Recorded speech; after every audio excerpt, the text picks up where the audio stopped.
So WhatsApp ladies, ఈ ప్రశ్న ఒక్క లేడీస్కే కాదండి. యాక్చువల్గా ఎన్టీఆర్ గార్డెన్స్, బృందావన్ గార్డెన్స్ గుంటూరులో గవర్నమెంట్ వాళ్ళు కండక్ట్ చేసినటువంటి మహిళా దినోత్సవం, అంతర్జాతీయ మహిళా దినోత్సవం ఈవెంట్కి వెళ్తే అక్కడ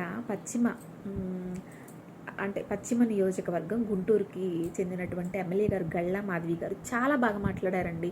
అసలు అంటే మహిళలు అందరూ ప్రాంగణంతో నిండిపోయింది, పురుషులు ఉంటే బాగుండు, అసలు మనల్ని మెచ్చుకోవాల్సిందే వాళ్ళు, ఉమెన్స్ డే చెప్పాల్సిందే వాళ్ళు అని చెప్పేసి గల్లా మాధవి గారు మాట్లాడిన మాటలు నాకు కొన్ని చాలా నచ్చినాయి అన్నమాట. అండ్ ఒక మహిళ బయటకు వెళ్ళి వర్క్ చేస్తోంది, పలు రంగాల్లో రాణిస్తోంది అంటే తనకి సపోర్ట్ లేకుండా ఎవరైనా ఉన్నారండి? Without support is she earning anything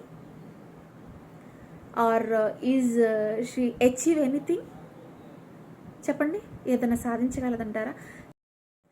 ఖచ్చితంగా తన వెనక ఒక కుటుంబము, ఒక సంస్థనో లేకపోతే తప్పనిసరిగా ఒక వ్యవస్థనో ఉండి తీరాల్సిందేనండి. ఇప్పుడు ప్రెజెంట్ అందరూ వర్క్ చేస్తున్నారు, ఎస్ ఆబ్వియస్గా అందరూ కష్టపడుతున్నారు ఆడవాళ్ళు.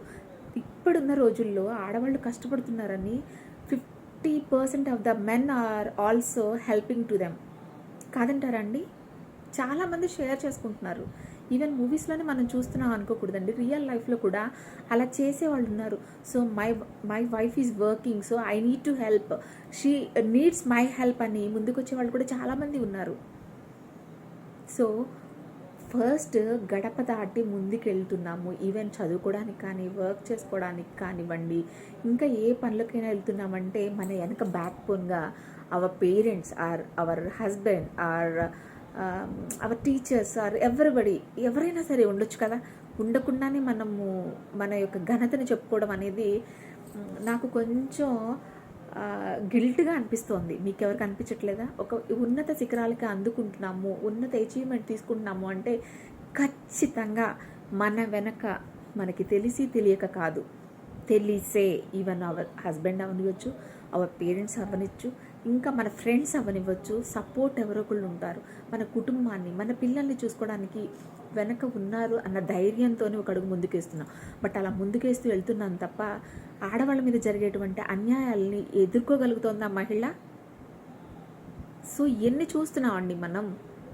అలా ఎదుర్కోలేనప్పుడు ఇంకా మనం అంతర్జాతీయ మహిళా దినోత్సవంగా గర్వంగా ఎలా చేసుకోగలుగుతున్నాము?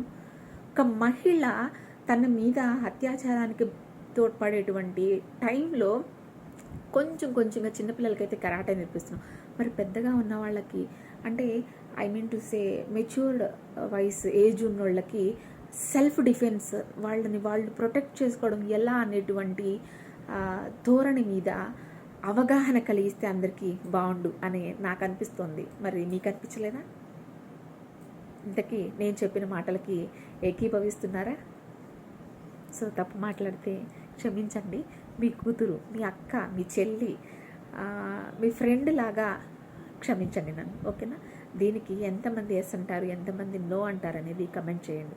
సెల్ఫ్ డిఫెన్స్ అనేది ఇంట్లో ఉన్నటువంటి మన ఆడపిల్లలకి, మన ఫ్రెండ్స్కి, మన చెల్లెలకి ఎలా ఉండాలి అన్న అవగాహన ప్రోగ్రామ్స్ ఏవైనా ఉంటే మనకి త్రూ యూట్యూబ్ ఆర్ సోషల్ మీడియాలో పోస్ట్ చేసిన ఆల్మోస్ట్ చాలా పోస్టింగ్స్ వస్తున్నాయి. అది కేవలం కరాటే నేర్చుకున్న వాళ్ళే ఇట్లా చేయండి, ఇలా చేయండి అని ఉంటున్నారు. బట్ ఏదైనా సిచ్యువేషన్ అన్ఎక్స్పెక్టెడ్గా మన మీదకి వస్తే మనం వాళ్ళని ఎలా ఫేస్ చేయాలి, ఎలా నిరోధించుకోగలగాలి ఆ సిచ్యువేషన్ నుంచి అనేది దయచేసి అవగాహన వస్తే 90%, అట్లీస్ట్ 75% వరకు ఈ అత్యాచారాలు జరగటం అనేది ఆగిపోతాయేమో అని నా ఫీలింగ్ అండి.